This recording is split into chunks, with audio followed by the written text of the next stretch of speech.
Bonjour à tous et bienvenue sur un nouveau podcast de la chaîne Token Talkers. Aujourd'hui, j'ai la chance et l'honneur de recevoir Marilyn Ricard, qui est associée expert blockchain et Web3 chez Deloitte.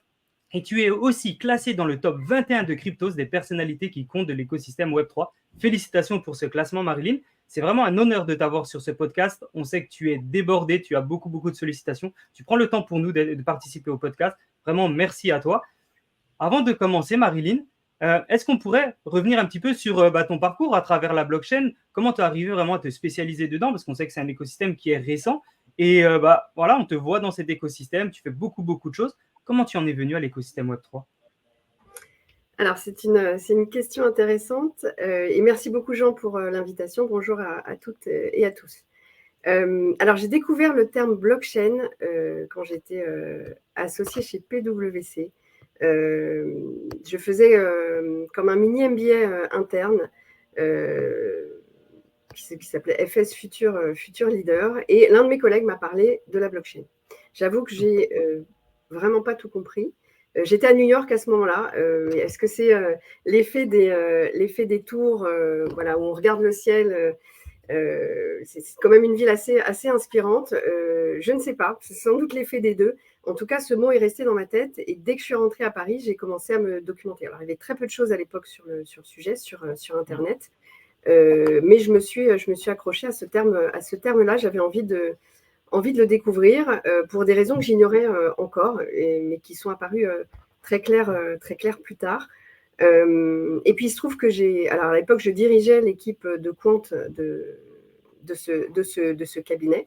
Et dans le cadre d'un entretien d'embauche, l'un des collaborateurs avait dans ses hobbies le mot blockchain. Donc en fin d'entretien, je lui ai demandé, je lui ai dit, écoute, ce terme m'intrigue, j'aimerais en savoir plus. Voilà. Et l'entretien a duré 2 heures au lieu d'1 heure. Et voilà, c'était parti.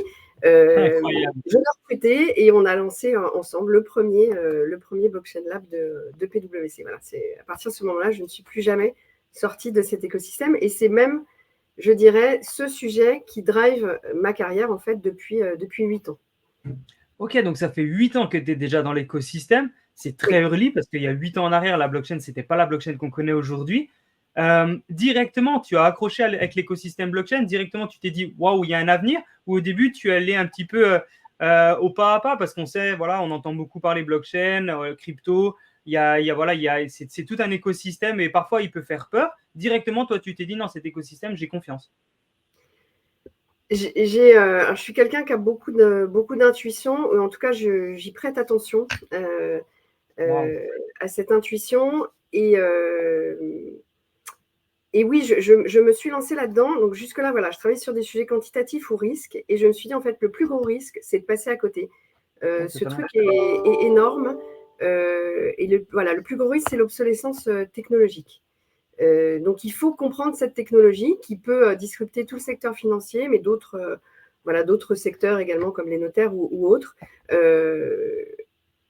Pour pas avoir peur, il faut comprendre, il faut se lancer à corps perdu. Alors après, j'ai fait des études, moi, d'ingénieur et de mathématiques pures, donc j'ai une capacité de passage à l'abstraction qui, je pense, m'a aidée, parce qu'en fait, je me suis effectivement lancée très vite et à corps perdu, sans forcément tout comprendre au démarrage, mais en faisant confiance à des plus jeunes dans mon équipe qui avaient cette expertise.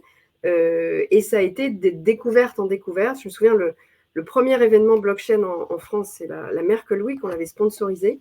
Et j'avais fait le mot de la fin du hackathon, et j'avais dit qu'en fait, j'avais découvert une nouvelle famille. Et c'est réellement ce que je pense. C'est un nouveau monde qui est en train de se construire.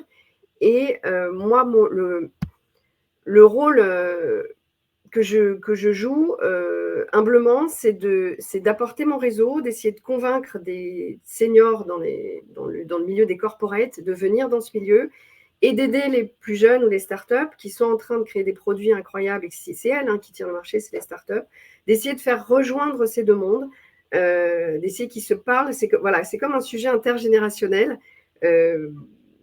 Et c'est comme tout, en fait. Pour ne pas avoir peur, il faut se lancer, il faut créer des connexions, il faut créer des choses ensemble. Voilà. Et mon rôle dans l'écosystème, tel que je le perçois, c'est celui-là. Et comme j'ai travaillé 20 ans avant sur des sujets risques, j'ai forcément ce prisme-là. Et du coup, j'aborde toute mission ou tout échange client comme ça, en essayant d'anticiper les risques, comment les mitiguer, comment rassurer, apporter de l'assurance à cet écosystème. Voilà. Et l'autre image que j'avais employée pendant cette Merkle Week, c'est que pour moi, c'était comme un nouveau-né, en fait. Et il se trouve que le Bitcoin a exactement l'âge de ma fille aînée. Ah, Et oui, et j'avais dit, c'est comme un nouveau-né, il faut l'accompagner avec la même bienveillance, en fait, qu'on accompagne un enfant. Un enfant, c'est pas fini, ça sait pas tout faire. Et alors, voilà, au début, ça marche pas. Et alors, il finit par apprendre à marcher. Mais parce qu'on est là. Et l'autre point, c'est que c'est exactement la même similitude qu'avec un enfant. Un enfant fait également l'éducation de ses parents. Moi, j'en suis persuadée. Voilà, j'ai changé depuis que je suis maman, j'espère en bien. Et donc, on a beaucoup à apporter à souvent, tout le monde se dit, ah, qu'est-ce que ça va m'apporter la blockchain? D'abord, réfléchis d'abord à toi, qu'est-ce que tu peux apporter à l'écosystème, et l'écosystème te le rendra. Voilà. Et c'est le même principe de va-et-vient qu'avec un enfant qu'on aide à grandir. Et donc, voilà, c'est ça que j'essaye de faire au quotidien depuis 8 ans. ouais, bravo, bravo et super intéressant. Et puis très bon mindset, ça fait plaisir d'entendre des personnes comme toi qui expliquent justement voilà, comment l'écosystème blockchain peut te rendre les choses. Bien sûr, il faut déjà en apporter avant. Voilà, c'est un peu un effet boomerang. Donc, vraiment, merci de partager ça parce qu'il y a beaucoup de gens qui l'oublient. Et toi, voilà, c'est quelque chose que tu as noté et que tu nous repartages. Donc, vraiment, merci pour ça.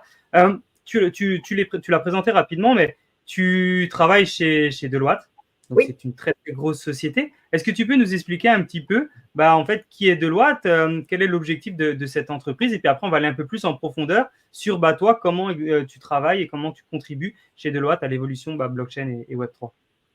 Oui, bien sûr. Donc, Deloitte fait partie de la catégorie des Big Four, qui sont les 4 gros cabinets d'audit et conseil au niveau international. Deloitte est positionné numéro 1, si je ne m'abuse. Alors, j'ai peut-être raté le dernier classement, je ne sais pas, mais bon. En tout cas, très grosse entreprise qui a plus de 100 ans d'existence, qui a démarré sur le sujet de l'audit. Voilà, donc l'objectif à l'époque, c'était d'apporter cette confiance en fait sur le marché. Et donc en faisant des audits financiers, puis petit à petit, Deloitte a accroché d'autres cordes à son arc, le conseil, et puis des activités juridiques et fiscales. Voilà. Et donc là, la signature de Deloitte a du poids sur le marché. Et là, l'idée, c'était, en me recrutant, c'était de voir comment cette signature pouvait évoluer avec tous ces sujets d'actifs digitaux et de blockchain. On ne fait pas un audit financier de la même façon quand un client a une blockchain quelque part ou quand il a des cryptos par-ci, par-là, des NFT, etc. Donc, j'ai beaucoup travaillé à ces sujets-là en France, mais aussi à l'international, puisque j'ai un rôle mondial sur ces sujets pour les métiers de l'audit et de l'assurance. Donc, on a développé des outils et des méthodologies d'audit adaptées à ces sujets-là. Alors, ça s'inscrit dans des programmes plus vastes, complètement de transformation de l'audit. Deloitte a bien conscience que le monde avance, que le digital est absolument partout. Donc, il y a en ce moment un gros programme de transformation de nos équipes. Alors, ça touche au sujet blockchain et crypto, bien sûr, mais à l'intelligence artificielle également, au cloud, etc. etc. Ça, c'est pour le métier de l'audit. Ensuite, pour le consulting, de la même façon, on est de plus en plus orienté innovation, et on a dans nos équipes juridiques et fiscales également des experts de ces sujets qui interviennent sur quasiment toutes mes missions, parce qu'il y a toujours un sujet taxe ou de réglementaire, évidemment, lié à ces sujets. Voilà. Wow. Tu dois pas t'ennuyer. Tu dois vraiment pas t'ennuyer parce qu'à mon avis, ça doit être vraiment beaucoup, beaucoup de sujets. On sait en plus que la partie blockchain et Web3 est encore récente pour beaucoup, beaucoup de sociétés. Pour certaines, elle est même inconnue. Et donc, quand on prend un cabinet d'audit comme Deloitte et qu'on peut travailler ou qu'on a la chance de travailler avec toi, j'imagine qu'il y a tellement de questions, de sujets qui arrivent sur la table que ça doit être très, très, très long. Et une grosse partie, j'imagine, c'est un petit peu aussi un travail d'éducation et d'explication, je pense, au début avec les entreprises. Hein. Ah oui, oui, c'est ça le sujet éducation. Déjà, je me suis éduquée moi-même et et avec mon équipe, on continue à s'éduquer. Il y a une grosse partie de notre temps qui est dédiée à la veille, hein, qu'elle soit Ah oui. technologique. J'ai des experts techniques dans l'équipe ou réglementaires. Et là, ça se densifie. Donc, il y a voilà, tout ça absorbé. Et on est également à la manœuvre. Deloitte est membre de la DAN et on fait également partie Ouais. d'un groupe de travail sur l'audit des smart contracts avec les plus grands de la place et on apporte voilà, notre expertise sur les sujets d'audit de smart contracts, nos expertises en tant qu'auditeur aussi, c'est le métier historique hein, de Deloitte. Et, voilà. Et on contribue du coup à la définition de ce qui sera, de ce qui servira de base à une réglementation future sur ces sujets-là. Donc, Super ça, intéressant. c'était pour l'équipe Deloitte, pour l'écosystème. Et ensuite, pour nos clients ou nos prospects, depuis le début, il y a des interventions pour former. Alors, on forme aussi beaucoup d'étudiants dans les écoles. Moi, j'aime beaucoup revenir j'ai fait l'ANSTA comme école d'ingénieur et j'aime beaucoup y revenir voilà, c'est une école qui m'a beaucoup apporté, qui m'a beaucoup donné, donc je leur dédie du temps pour faire des retours d'expérience ou pour les former sur ces sujets-là, ça me semble important. Donc, des formations en clientèle. On a pu récemment former tous les services des renseignements français sur ces sujets-là. On est très, très fiers de Wow. ça avec mon équipe. Oui, c'est pas rien. Et on a également beaucoup appris de leur part. Enfin, vraiment, on est sur un domaine où c'est qui va dans les deux sens. Donc, il y a une vraie fraîcheur, une vraie richesse. Moi, c'est ça qui me donne de l'énergie au quotidien.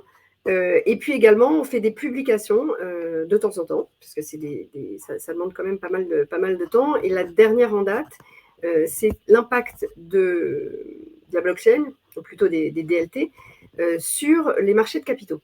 Alors, pourquoi j'ai fait ce choix en septembre dernier, et c'est sorti là en mai, hein, donc c'est pour ça que je dis un travail de longue Ah ouais. haleine, parce que je trouvais qu'il y avait très peu de littérature sur le sujet.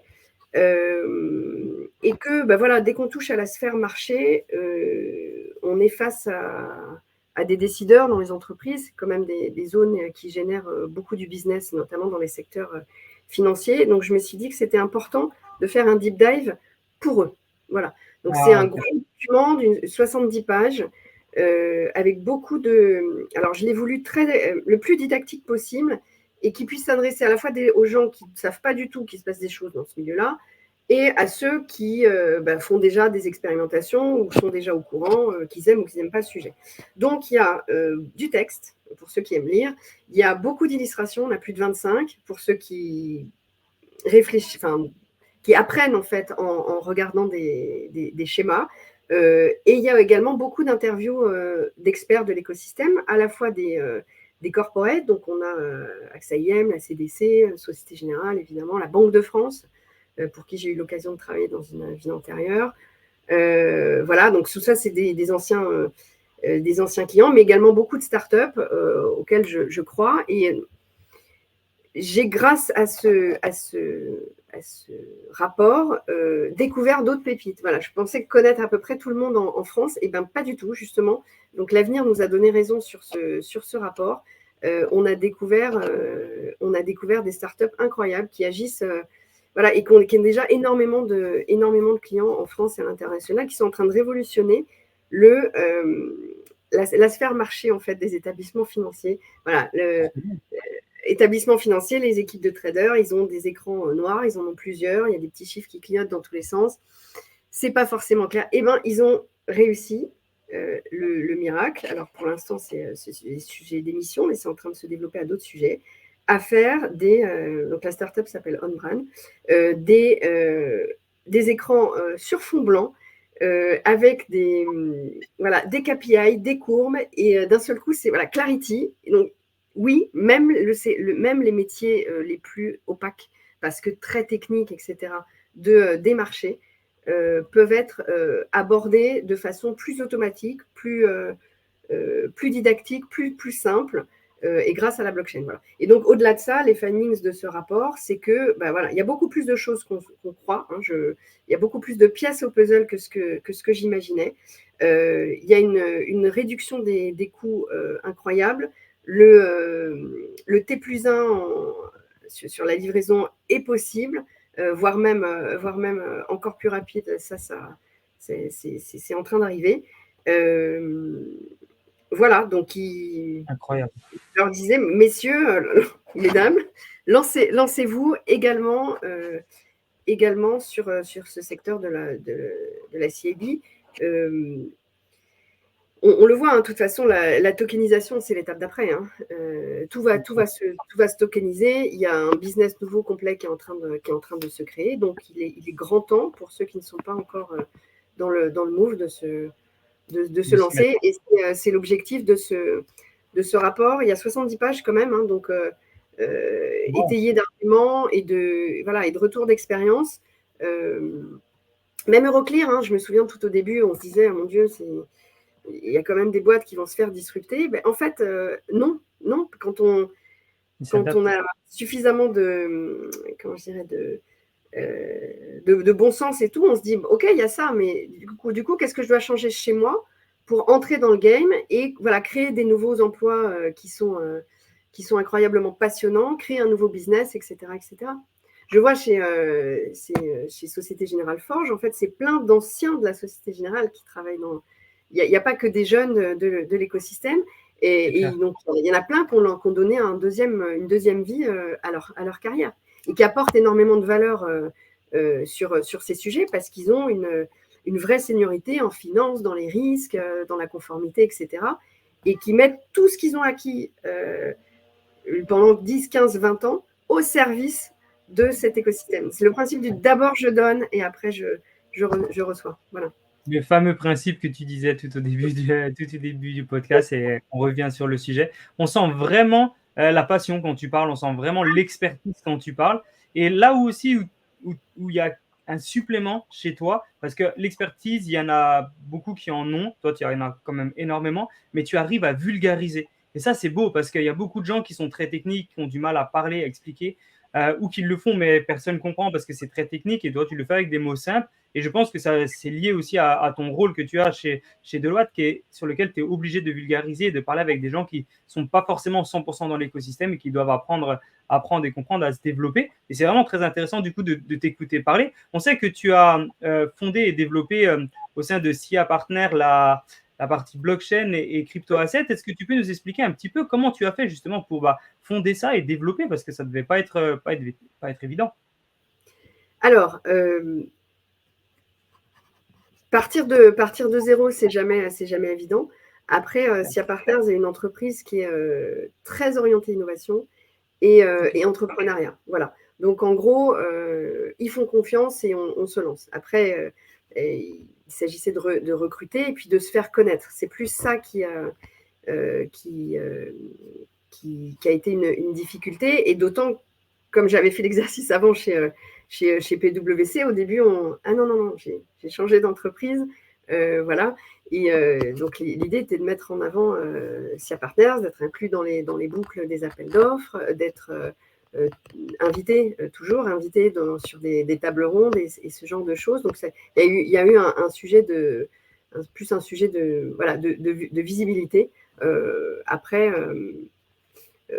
voilà, puis il y a plein de choses dans cette entreprise, des studios, qui font que c'est un très bon vivier pour développer ce genre de sujet. Oui. Donc, j'ai passé quasiment 3 ans et avec une dimension internationale, ce qui était très chouette aussi, ce que je n'avais pas dans le cabinet précédent. Et là, c'est le cabinet étant à taille plus humaine, en tout cas à l'époque, parce qu'il a bien grossi depuis. J'avais cette casquette internationale, ce qui m'a emmené faire des conférences ou des missions un peu partout dans le monde, donc c'était chouette. Ah, mais c'est fou parce que tu as une expérience qui est énorme. On parle de Deloitte, là on parle de SIA Partner, avant tu nous parlais de la Banque de France, il y a aussi PwC. Enfin, en fait, tu as un parcours qui est énorme. Je ne sais pas comment tu as pu faire tout ça dans une vie. félicitations à toi, c'est trop intéressant. Et justement, on parlait de PwC juste avant, qui fait partie aussi des sociétés que tu as pu accompagner sur cette partie-là. Quelles leçons tu as appris avec une société aussi grosse en fondant notamment, justement, ou en cofondant notamment la Blockchain Lab avec PwC? Tu as dû forcément apprendre des choses. Oui, alors là, c'était très early, comme tu as dit tout à l'heure. Ça pouvait être sulfureux. J'avais le Ah ouais. soutien du numéro 1, c'est lui qui m'avait donné le rôle à l'époque. Il m'avait dit, vas-y, fonce, crée ton équipe, attaque le marché, on y va. Voilà. Donc, Incroyable. mais entre moi qui était ça devait faire 3-4 ans que j'étais associée, j'étais jeune associée à l'époque, et le CEO, il y avait quand même du monde, et du monde à convaincre, en fait. Les profils que je recrutais étaient également atypiques. Voilà, le sujet était atypique. Comme dans tout Big Four, il y a la même chose, hein, chez Deloitte. Quand on est sur des sujets nouveaux, il y a un regard quatre yeux qui se fait avec des directions spéciales risque et qualité qui passent au crible toute mission avant qu'on ait le droit même de répondre en fait, à un appel d'offres, et encore plus après dans le delivery. Donc, il a fallu convaincre également toutes ces personnes-là de l'intérêt, et que ce n'était pas si risqué que ça si on avait à la fois la seniorité que j'avais et l'expertise.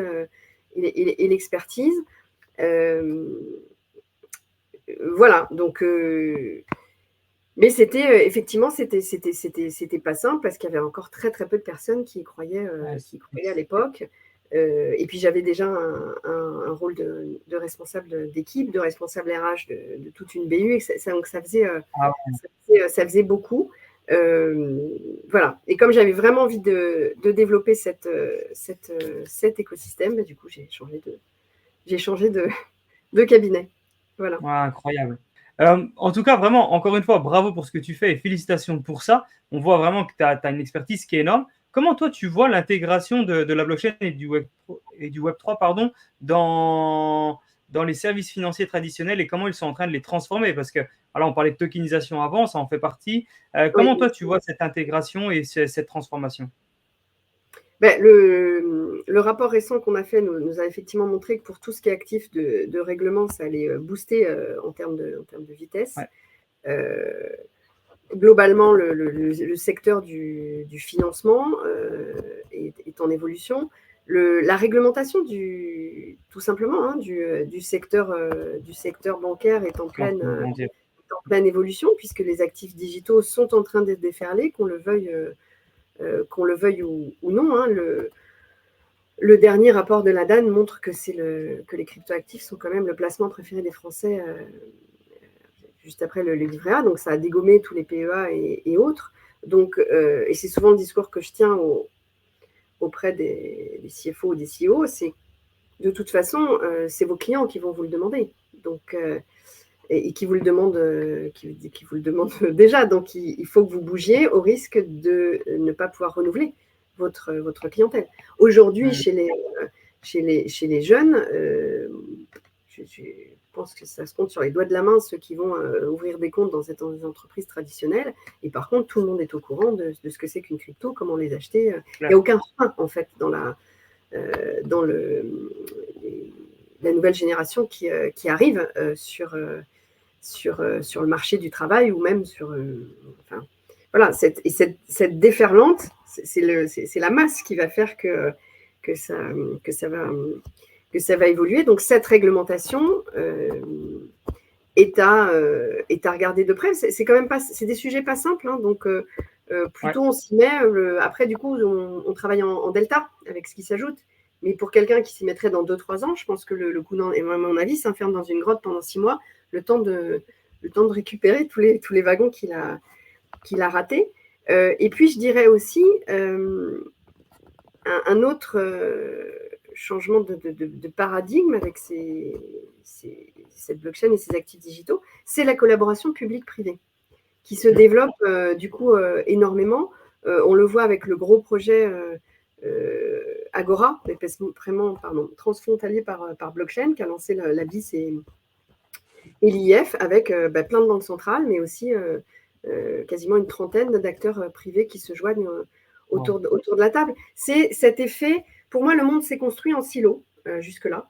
Et donc après, soit on monte jusqu'au ciel et on crame la planète, en gros, soit on essaye d'aller sur des terrains qui ne sont pas explorés. Mais qui ne sont pas explorés en transversal, en fait. Et c'est pour ça que j'y vois aussi beaucoup d'espoir avec cette blockchain, c'est que ça va peut-être permettre de développer des choses, mais sans tirer encore davantage sur nos ressources. Et donc, ça crée des liens. Alors, la Caisse des dépôts et consignations avec l'EDF, etc., a créé Archipel. On est sur du transversal. Il y a ce projet Agora, mais il y a plein d'exemples. Et c'est des personnes qui n'avaient pas l'habitude de se parler, de travailler ensemble, et qui finalement, grâce à la blockchain au sens large, créent de la nouveauté et des choses plus adaptées à l'ère du temps, je dirais. Ouais, c'est sûr. Et je pense que, et on le ressent quand tu parles, je pense vraiment que ton travail, il contribue vraiment à apporter cette confiance dans la chaîne de valeur de la blockchain. Parce qu'en permanence, tu dois forcément éduquer, rassurer et faire ouvrir les yeux à des entreprises, des grosses entreprises qui sont soit déjà dans le sujet, mais pas encore trop en avance, soit celles qui sont en retard. Et forcément accompagner aussi des qui sont vraiment bien implantées. Et toi, en permanence, tu dois vraiment être là pour apporter cette confiance dans la chaîne de valeur. Et actuellement, je ne sais pas si c'est des chiffres qui sont publics et si tu as le droit de nous les partager, mais ça représente à peu près combien de sociétés par an que tu dois accompagner en moyenne? Entre 25 et 30. Ah ouais, donc plus de 2 par mois. C'est énorme. Ouais. En France. C'est beaucoup. Après, on est une très grosse communauté plutôt solidaire en fait au niveau international. Et ça aussi, parce qu'avant j'avais travaillé en cabinet très longtemps sur d'autres sujets et c'était un peu chasse gardée dans chaque pays. Et là, je trouve qu'il y a une vraie collaboration. On a donc il y a ce centre d'expertise en France, mais on est très proche avec nos collègues allemands, nos collègues centre d'expertise en Espagne, les US, le Canada, etc. On co-construit, on co-construit à l'intérieur de Deloitte, on co-construit à l'extérieur, on construit les futures stars de demain en donnant des cours en école, etc. Voilà. Moi, j'adore. Dès que c'est fait, la maintenance, c'est pas mon truc. Il y a des gens qui sont faits pour, qui sont brillants pour la maintenance. Moi, je suis plutôt dans la construction. C'est parfait. Chacun a sa zone de génie. Et si c'est la zone dans laquelle tu excelles, franchement, il n'y a pas de raison de s'en priver. Hein. Bravo pour ça. Justement, pour les personnes qui veulent potentiellement travailler avec toi, collaborer avec toi ou avec Deloitte, quel est le meilleur moyen de vous contacter? Quel est le meilleur moyen de rentrer en contact avec toi pour justement potentiellement faire une collaboration entre toi, Deloitte et cette entreprise-là pour avancer dans le futur? Alors, tout simplement LinkedIn, Ricard comme la boisson. C'est mon nom de famille, voilà. Où je suis régulièrement dans des conférences, soit en tant que speaker, soit dans la salle. Je fais aussi beaucoup de meet-up, qui soient formels ou informels. À nouveau, alors souvent on me dit mais qu'est-ce que tu vas faire là-bas? C'est important. Il y a aussi les meet-up informels parce qu'il y a les startups qui sont en train de construire le monde de demain. Et voilà, donc moi chaque pas compte. Voilà, chaque pas dans cette écosystème compte, quelle que soit la taille du pas. Voilà. Et je me suis toujours dit ça. Donc, c'est important. C'est important parce que souvent, les gens délaissent un petit peu les événements, délaissent les meet-up parce que soit ils se disent qu'ils n'ont pas le temps, soit ils se disent qu'eux, ils ont déjà assez d'infos. C'est bien d'avoir assez d'infos, mais aussi c'est important de pouvoir le partager. Parce que quand on a des informations, mais qu'on les garde que pour soi, elles ne prennent pas autant de valeur que si on pouvait les partager. Et le fait de pouvoir les partager à plusieurs, elles démultiplient, elles deviennent de plus en plus grosses, de plus en plus puissantes. Et on voit que c'est à l'intérieur de toi de partager, d'être vraiment dans le partage. Et c'est aussi là-dessus que tu travailles à fond avec Deloitte. Et donc, du coup, on le ressent. Mais c'est vrai qu'il y a beaucoup de gens qui se disent, bon, ça sert à quoi de faire un événement? Non, c'est tellement incroyable. Participe à des événements, s'il vous plaît. C'est important. C'est important. Pour toi, justement, il y a aussi quelque chose qui parfois peut freiner l'adoption du Web3, de la blockchain, au-delà peut-être d'en parler assez, de participer à des événements, c'est la régulation, réglementation. Euh, Qu'est-ce que toi tu en penses de cette réglementation? Est-ce que tu trouves qu'elle avance assez rapidement? Est-ce qu'elle affecte de temps en temps l'évolution, l'adoption? Ou est-ce que tu trouves que pour l'instant, vraiment, elle joue un rôle incroyable et bon, j'imagine que tu es très contente qu'elle soit là. Voilà, quel est ton avis par rapport à la régulation et la réglementation?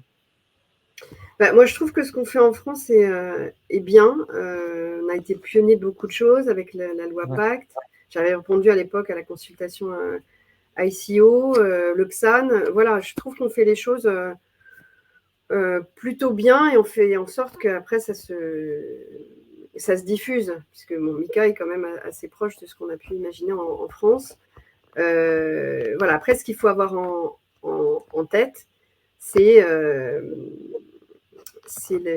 le sujet de proportionnalité, en fait. ouais, Et là, avec l'arrivée de Mika, qui est une bonne chose parce que ça peut réellement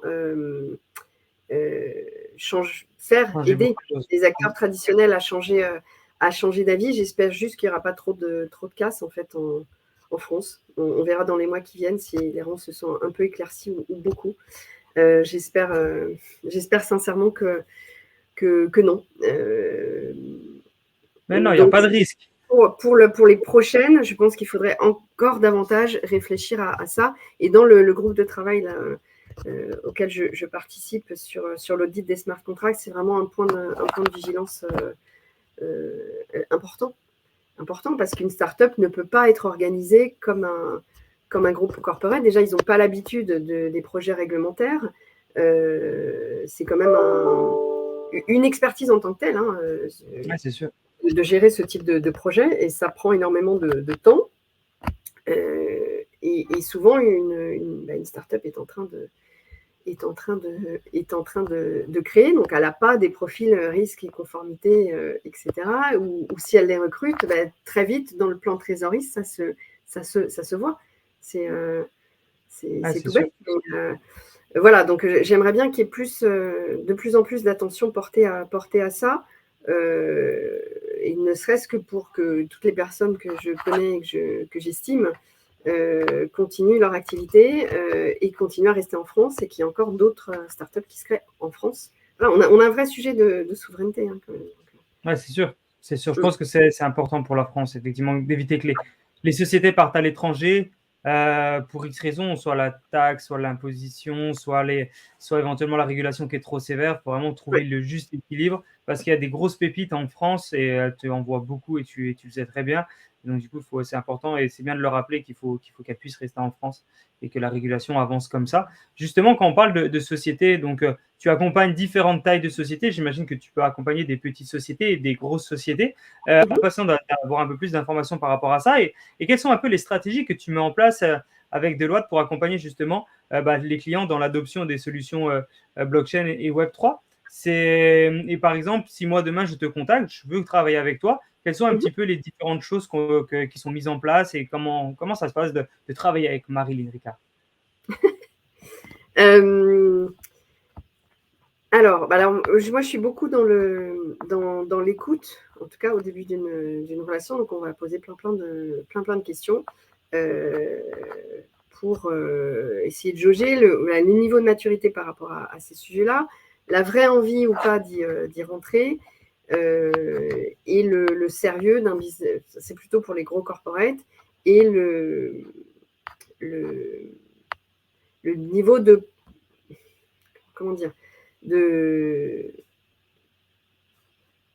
à la fois de créativité et de professionnalisme d'une startup. Parce que le fait est qu'il faut à la fois, oui, être créatif, mais également tenir l'entreprise. Donc pour une startup, notre rôle, ça va pouvoir être ça, faire des revues de business plan, des points d'attention sur la réglementation. On peut pré-mâcher ce sujet de réglementation, comme ça, eux n'y passent que le temps, le minimum requirement possible, et nous, on se charge du reste. Des revues de solutions aussi. On fait pas mal de revues de solutions 360 degrés de start-up avant qu'elles ne mettent leurs produits sur le marché, ce qui leur permet d'aller après vendre leurs solutions avec une signature de loi, une nouvelle signature de loi, ce que je disais au début de l'entretien. Ça leur apporte du coup beaucoup d'assurance, et puis ça leur permet de corriger certaines choses aussi avant lancement, etc. Donc on parle d'audit du smart contract par exemple, mais moi je regarde aussi le business plan, la gouvernance, comment les finances sont gérées, etc., etc. Le front-end, le back-end, enfin tous les aspects techniques, juridiques, fiscaux et plus fonctionnels en fait. Voilà. Et ensuite pour les gros clients, il y a une base commune, on va dire, de questions, mais il y en a des complémentaires qui vont être quel soutien vous avez en interne, en fait, par rapport à votre projet, et comment je peux vous aider par rapport à ça. Parce que le nombre de projets que j'ai pu faire pour des corporates et qui s'arrêtent en cours de route, soit définitivement, soit pour quelques semaines, enfin, du coup, voilà, le timing explose parce que parce qu'à un moment donné, il y a d'autres services qui, s'ils n'ont pas été intégrés dès le démarrage du projet, vont, et sans doute légitimement, dire « mais attendez, moi, j'y comprends rien, vous êtes fous, on arrête tout, le temps que j'ai compris, etc. etc. » Donc, il y a cette phase de bien comprendre comment s'intègre le projet qui souhaite lancer, est extrêmement importante pour ne pas perdre de temps après et que le client ne perde pas d'argent. Parce qu'un projet qui s'arrête, c'est de l'argent perdu en fait. Ah non, totalement. Voilà. Et c'est extrêmement frustrant pour tout le monde. Alors après, tout le monde a avancé d'un point de vue connaissance du sujet, etc. etc. Mais enfin, malheureusement, les entreprises ne valorisent pas le développement intellectuel, elles valorisent que le business. Et c'est dommage, c'est dommage. Mais bon, c'est comme ça. Donc après, oui, ça peut vouloir dire intégrer dans une mission une phase d'acculturation. On a plein de techniques, des outils, des choses un peu choc.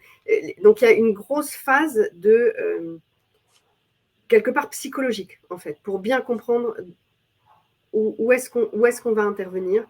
Et je fais vraiment dans le sur-mesure en fonction des interlocuteurs que j'ai en face de moi, en fonction de leur appétence pour ces sujets-là et de leur niveau de connaissance.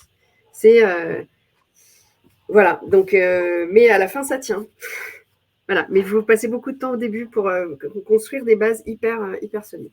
Hyper solide, ouais, mais je pense aussi que ça prend, pareil, encore une fois, ça prend du temps.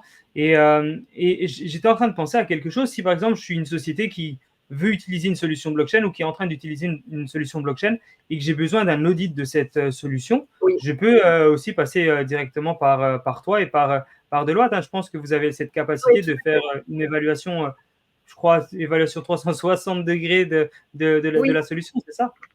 Oui, oui, tout à fait. Donc ça, on le fait pour des startups, mais également pour des acteurs établis qui ont déjà monté leur projet blockchain. Et l'idée, c'est vraiment de regarder, d'ouvrir le capot et de regarder sous toutes les coutures. Donc, je parlais de gouvernance globale du projet, des aspects techniques, mais dans les aspects techniques, il y a également la custody des actifs, digitaux. Voilà. Donc, on est partenaire de Ledger, Cocorico, on parlait des startups françaises qui fonctionnent super bien. On est ravis de ce partenariat. Donc, quand nos clients ont choisi un Ledger, on est très, très au fait sur les sujets de cérémonie des clés, de custody, etc. Et si c'est d'autres solutions, on a aussi cette compétence en France et on a d'autres partenariats ailleurs de Deloitte dans le monde s'il faut creuser avec d'autres acteurs, du coup, s'il faut aller vraiment dans le détail sur cet aspect-là. Et fait est qu'à chaque fois qu'on intervient, on trouve. on trouve des choses, même chez des acteurs établis. La blockchain, c'est un sujet qui est complètement fractal et vraiment multidimensionnel. Donc, il faut avoir cette capacité à parler à tous les corps de métier en entreprise, à faire le lien avec leur expertise initiale et ce sujet des actifs digitaux, sans heurter l'ego des uns des autres, parce que quelqu'un qui est au juridique, qui est responsable du juridique, bon, aller lui dire qu'ils n'ont pas compris, on ne peut pas le dire comme ça. C'est un peu compliqué. Et voilà. Et c'est pour ça que moi, après, je m'appuie sur des experts en interne, parce que si la discussion juridique va très loin dans la technique, moi, je ne suis plus en mesure d'intervenir. En revanche, je joue ce rôle de chef d'orchestre avec d'autres. Pareil sur la cybersécurité. On a une équipe cybersécurité chez Deloitte qui fait des audits passifs dans le cadre des XAN. Voilà, on n'est plus... c'est plus des sujets où on fait 2-3 slides et on s'en sort. Hein. Nos clients ont énormément avancé à voir ce qu'a fait Forge. Maintenant, nous-mêmes, en tant que particulier, on peut acheter du convertible. Là, c'est quand même chouette. Ils ont avancé et justement, voilà, pas que sur les aspects, pas que sur la clientèle corporate, également pour les particuliers, parce que la Générale a compris qu'il fallait offrir ça à ses clients / futurs clients. Non, c'est sûr, c'est très intelligent de leur part. On voit qu'ils sont en avance. Et justement, quand on parle d'être en avance, comment toi tu fais pour être aussi en avance? Parce que quand les entreprises viennent te poser des questions, tu as déjà travaillé les sujets avant, tu t'es formé, tu as éduqué, voilà, en permanence, tu comprends les choses avant tout le monde. Comment tu fais? Alors, tu disais participer potentiellement à des salons, à des meet-ups, mais comment tu fais pour avoir autant d'informations avant tout le monde? Alors, je ne sais pas si je l'ai avant tout le monde, ni de façon exhaustive. Je pense qu'aujourd'hui, c'est plus possible. Mais d'ailleurs, on a des missions qui consistent à définir des systèmes de veille chez nos clients sur ces sujets. Et donc, oui, on a un système de veille chez Deloitte basé sur l'intelligence artificielle. Puis après, il y a toutes les connexions qu'on a moi et mon équipe, et avec des personnes dont on est sûr de la véracité des informations, etc. Donc,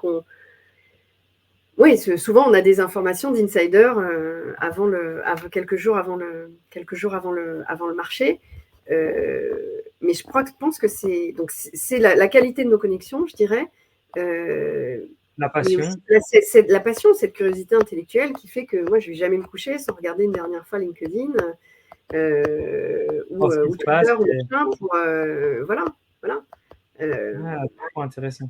Et comme on a ces connexions aussi avec nos collègues à l'international, on s'échange aussi des grosses news partout dans le monde. Et c'est de l'ordre du réflexe, en fait. C'est comme se brosser les dents 3 fois par jour.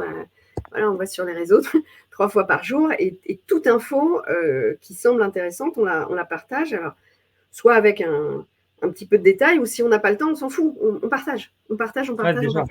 Voilà. Et sur les clients, on y reviendra un peu plus tard, mais je pense notamment à un gros client en cours.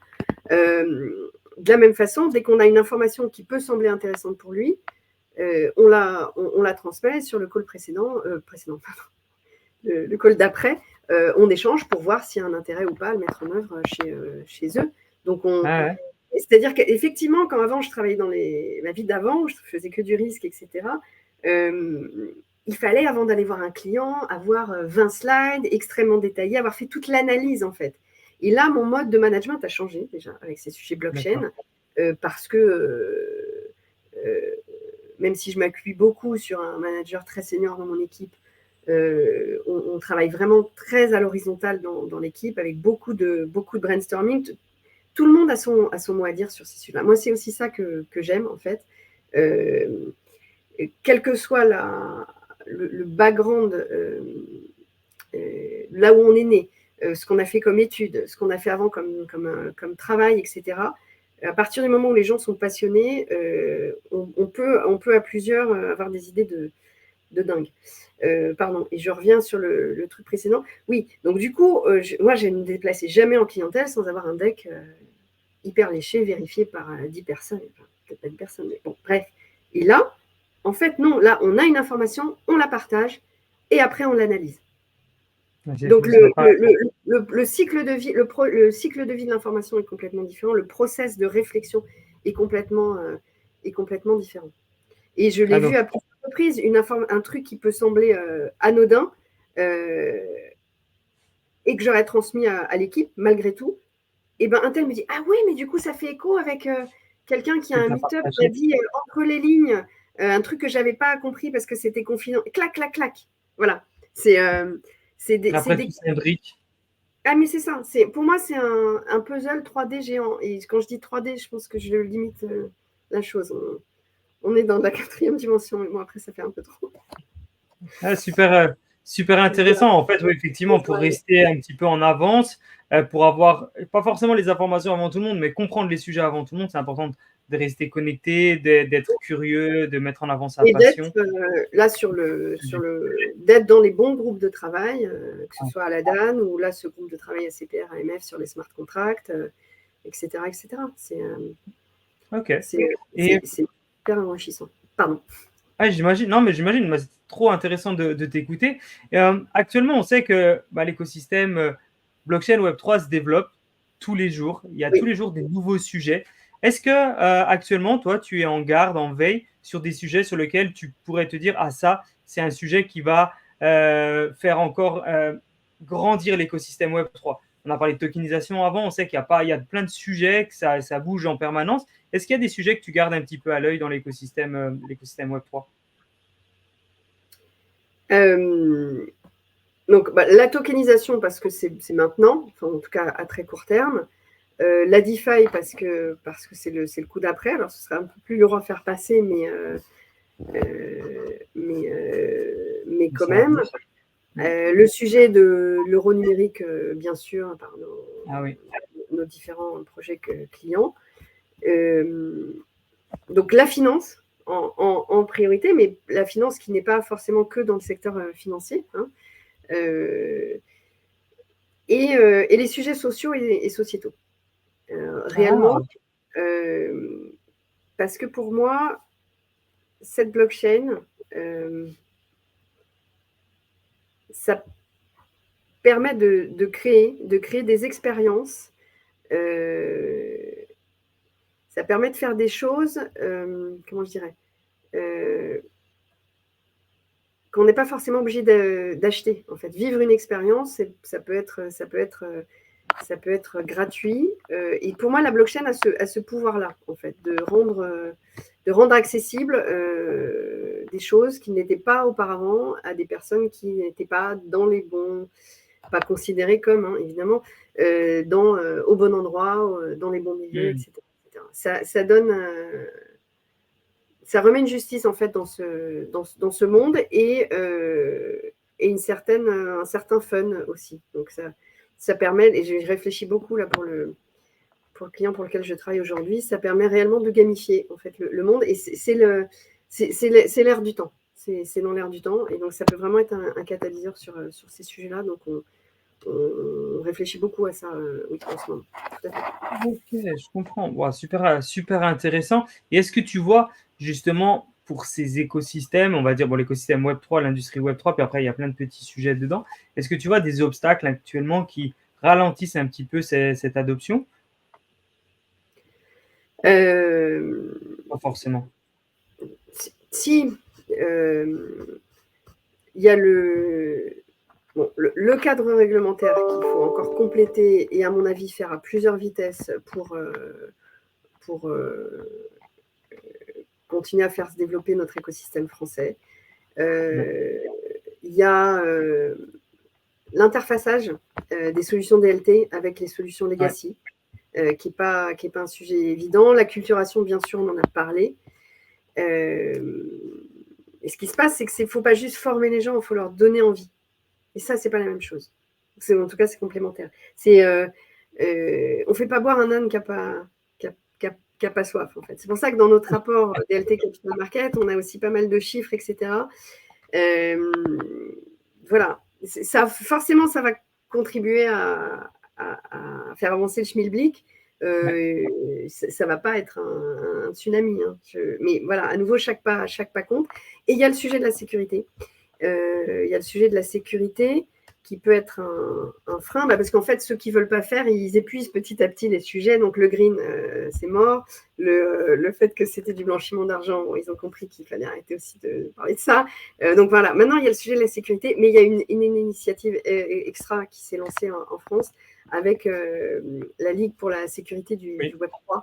Ça, c'est génial. Et ça arrive exactement à point nommé avec un besoin du marché. Donc, ce qui se passe, c'est que oui, il y a des freins, mais je trouve que cet écosystème est tellement positif et tellement collaboratif qu'à chaque fois, OK, il y a un sujet, c'est pas grave, on va y réfléchir, on va trouver une solution. Et donc, tout le monde s'y met pour lever ces freins. Voilà, la sécurité, il y a cette initiative en France qui vient d'arriver. Voilà. Tout va se solutionner petit à petit. Mais à nouveau, ceux qui disent, mais il n'y a toujours rien. Enfin, Paris, c'est pas construit en un claquement de doigts. Et de la même façon, hein, un être humain en 10 ans, voilà, un enfant à 10 ans, c'est formidable, mais c'est pas fini. Il y a encore beaucoup de choses à faire derrière, et même à 15, et même à 18. Je veux dire, il y a des gens à 40 ans, ils savent toujours pas qui ils sont, ce qu'ils ont envie de faire.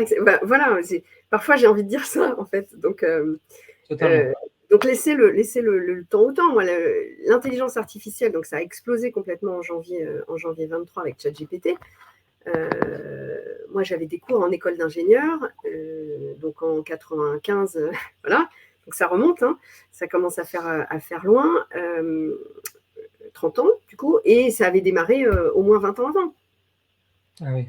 Donc l'avènement a mis 50 ans. Donc, combien de temps ça va prendre, j'en sais rien, certainement plus rapide, ces choses vont plus rapidement aujourd'hui. Oui. Mais faites confiance à ceux qui ont envie, à ceux qui savent, et à ceux qui construisent en donnant de l'assurance. Et là, il y a de plus en plus de personnes qui ont fait cette reconversion, en fait. Parce qu'avant, on pouvait se dire, OK, et que des jeunes...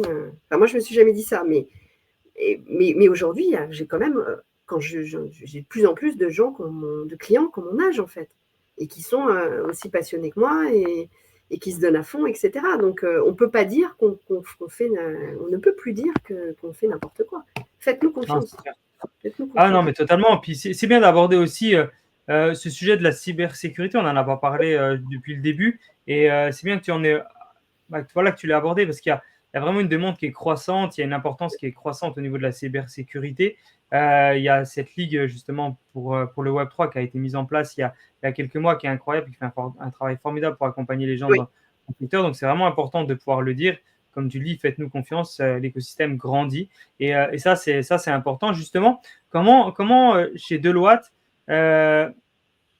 vous avez envie de, pas vous avez envie, pardon, mais plutôt comment vous contribuez à développer encore plus l'écosystème Web3, et quelle est la stratégie globale pour les prochains mois ou les prochaines années, si bien sûr on a le droit d'en parler, mais voilà, quelle est un petit peu cette stratégie globale pour le Web3 et la blockchain?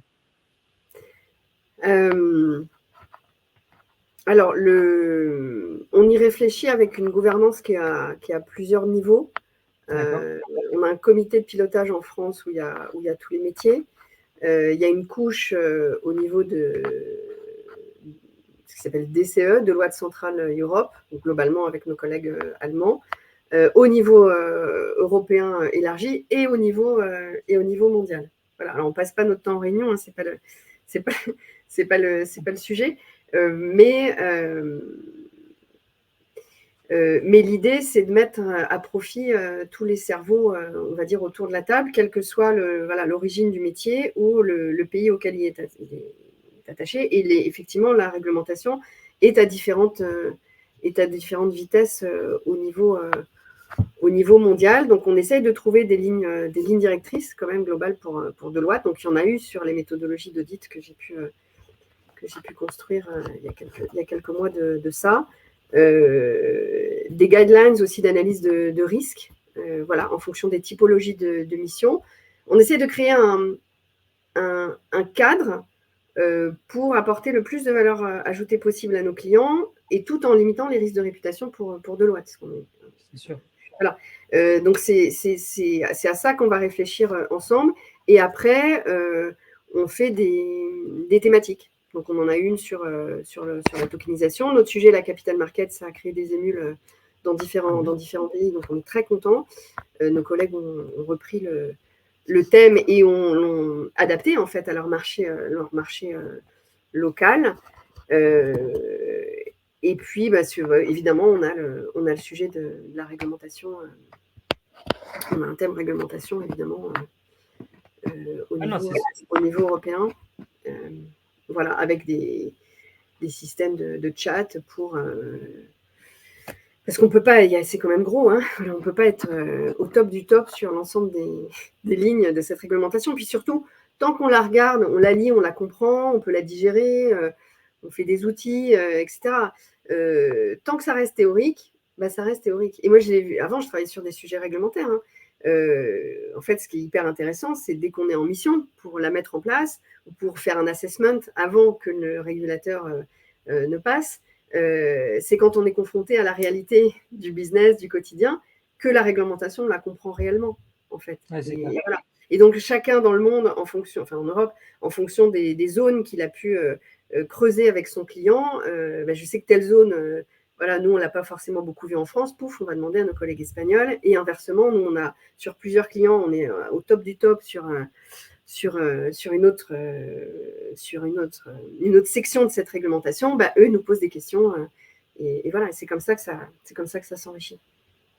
Ok, merci pour ce partage. Et on voit vraiment qu'il y a une évolution constante de l'écosystème blockchain pour notamment lier et pallier ou influencer sur le secteur financier. Mais on sait que la blockchain, c'est pas seulement le secteur financier.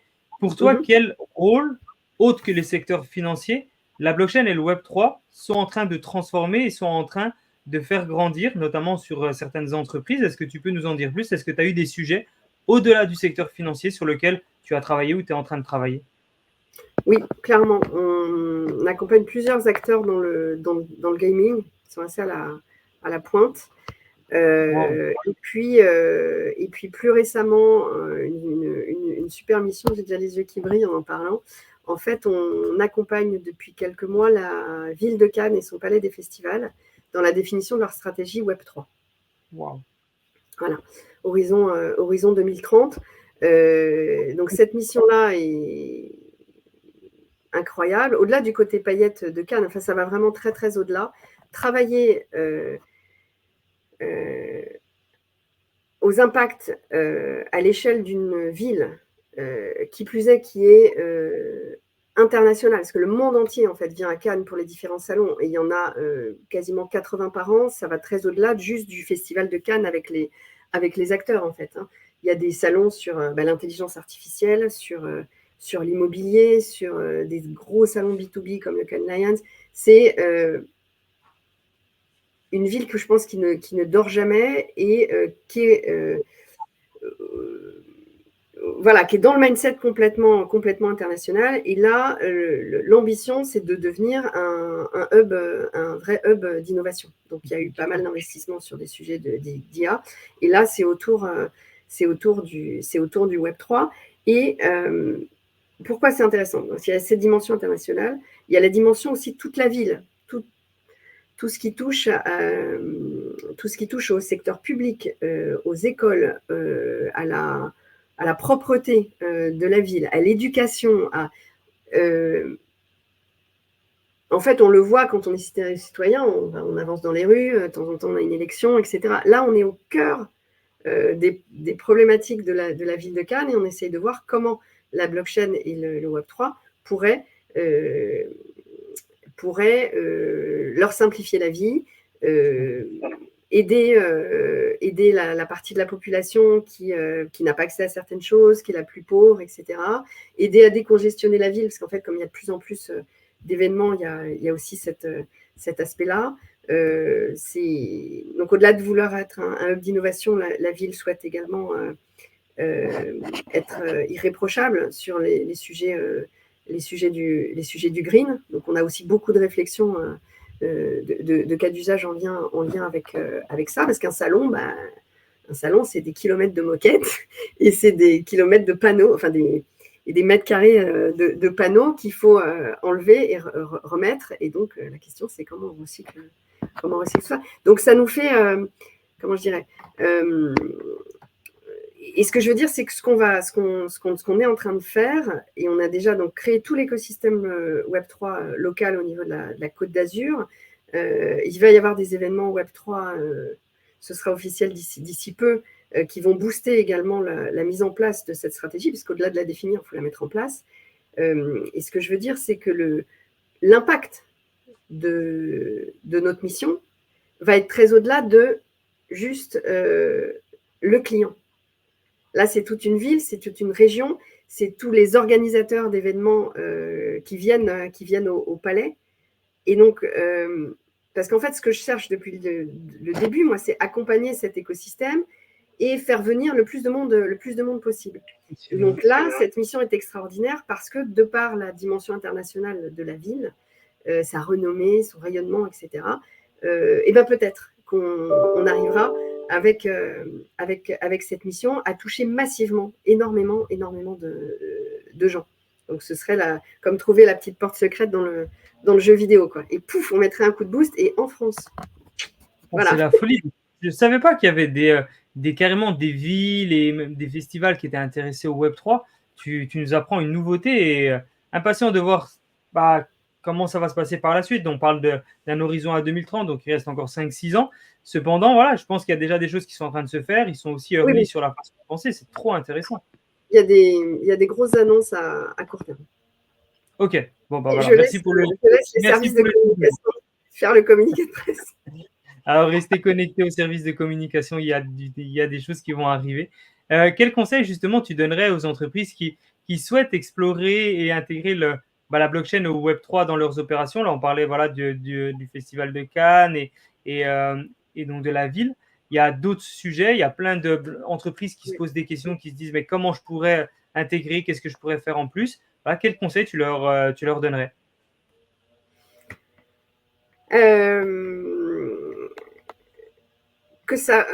On risque rien à essayer.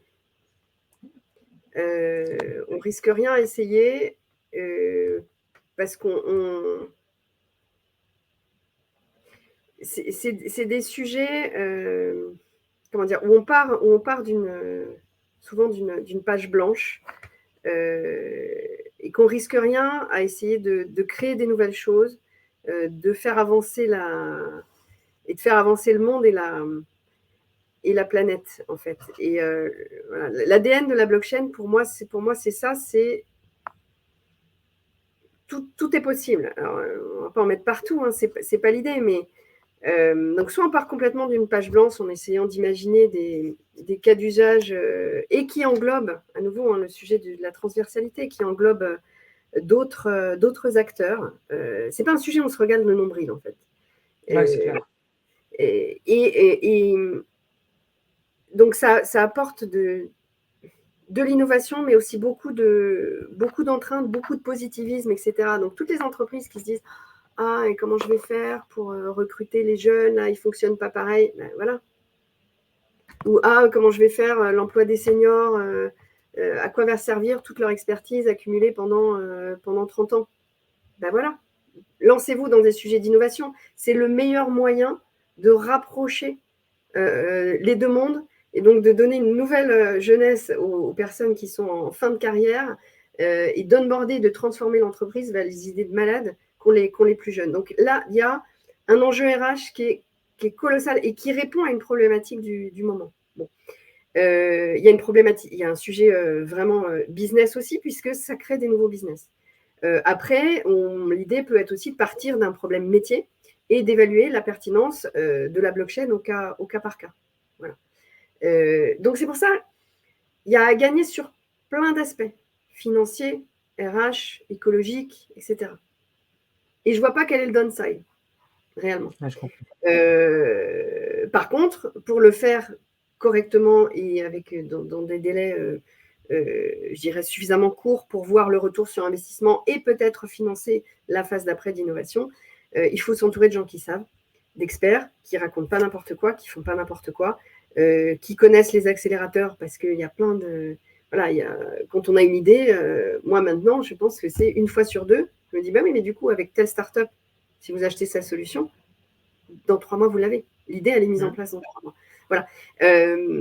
Et donc, toutes les connexions que j'ai pu créer, les partenariats, je parlais de Ledger, mais il y en a eu d'autres, sont autant d'accélérateurs pour voir le retour sur investissement le plus rapide possible et éviter qu'un projet soit ensuite positionné sur une étagère. Et vraiment, c'est un milieu où on construit, où il y a beaucoup de good vibes. Je finirai peut-être par ça. Ces good vibes, c'est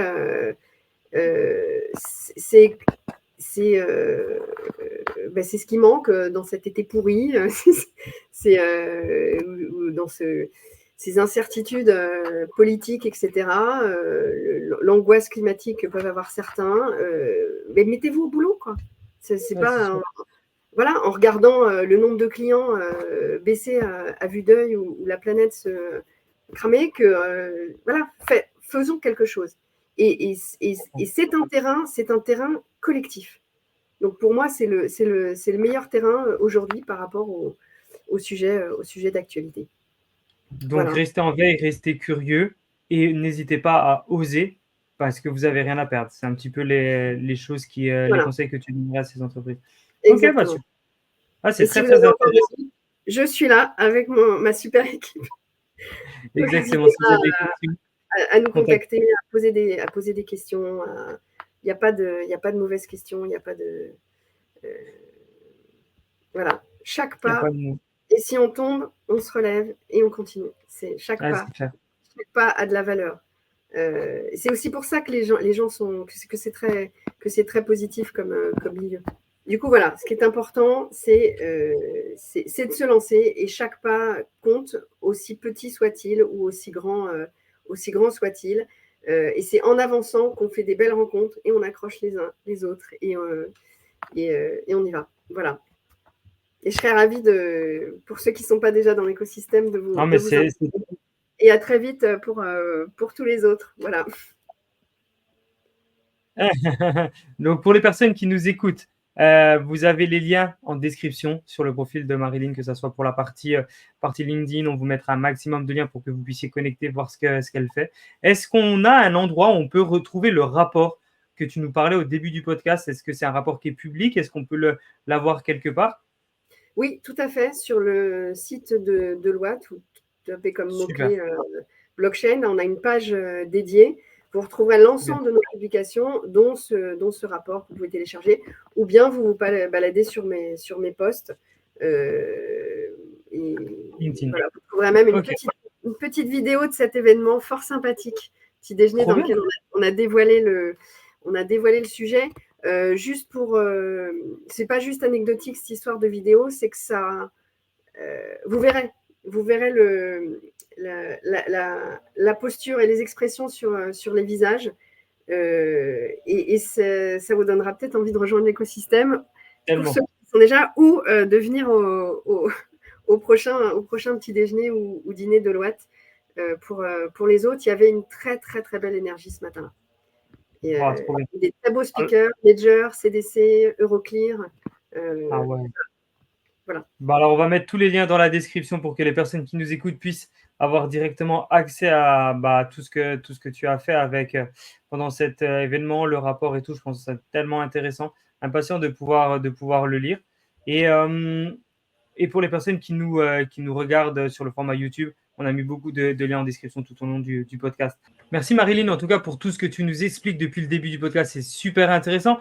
On arrive gentiment à la fin du podcast. On sait qu'on doit te libérer parce que tu as un temps qui est précieux. Par contre, on a un dernier sujet. On laisse toujours le mot de la fin à notre invité. Et ce mot de la fin, voilà, ça peut être une anecdote, ça peut être un sujet qu'on a traité, pas traité. Bon, alors, tu as le mot de la fin. On te laisse ce mot de la fin et impatient d'écouter ce mot de la fin. Je finirai l'interview en parlant de l'effet de réseau. Le monde aujourd'hui se développe grâce aux réseaux sociaux. Donc, je ne vois pas de raison à ce qu'il n'y en ait pas d'effet de réseau sur les aspects financiers. Le monde a besoin de sens également. Ouais.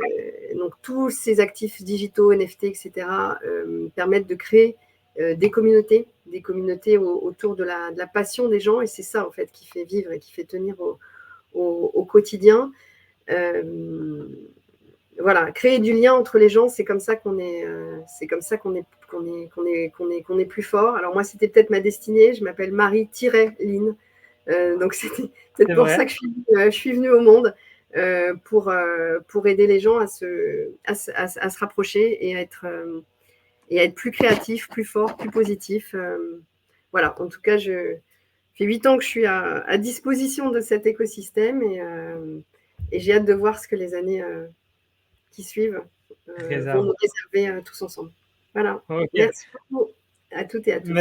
Merci Marie-Line pour ce mot de la fin, c'était exceptionnel. Merci vraiment pour la masterclass, tu nous as partagé énormément d'informations, c'était vraiment un plaisir de te recevoir sur Token Talkers. Force à toi pour la suite, et puis encore bravo pour tout ce que tu fais pour l'écosystème. Et merci pour ce temps de parole qui a mis en avant tout ce que je fais depuis plusieurs années, et puis mon équipe, ma Dream Team et Deloitte. Voilà. Merci beaucoup. Au revoir.